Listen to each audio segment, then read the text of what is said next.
कभी खुदा न बनना, कभी रसूल न बनना, ये एक बुजुर्ग ने अपने बेटे को नसीहत की।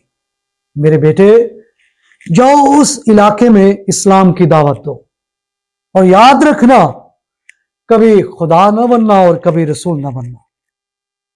वो बेटा कहने लगा, बाबा जान, आपने मेरी तरबियत की है, मैं आपकी सोबत में रहा, मैं क्यों अपने आप को खुदा और नबी बनाने की कोशिश करूंगा।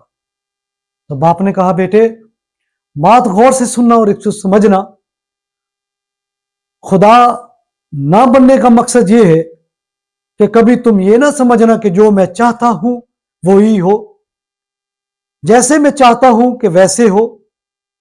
ये इंसान अपने आप को खुदा के मर्तबे पर देखना चाहता है, इसलिए वो ख्वाहिश करता है कि जैसे मैं चाहता हूं वैसे ही हो। ये सिर्फ खुदा के लिए है। कुरान करीम में भी है बेटे कि वो इरशाद फरमाया कि कुन फायकुन, वो जो जब चाहता है वो हो जाता है।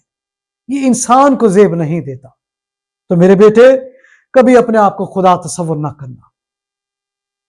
बेटे ने कहा, बाबा जान, तो अपने आप को रसूल कैसे समझूं, इसकी वजाहत फरमा दीजिए। बाप ने कहा, बेटे ये मत समझना कि आपकी हर बात को सामने वाला तस्लीम करे। यह सिर्फ अंबिया का मकाम है कि उस हर बात को, उस हर हदीस को, बात को समझा जाए और माना जाए। यह सिर्फ अंबिया का रुतबा है।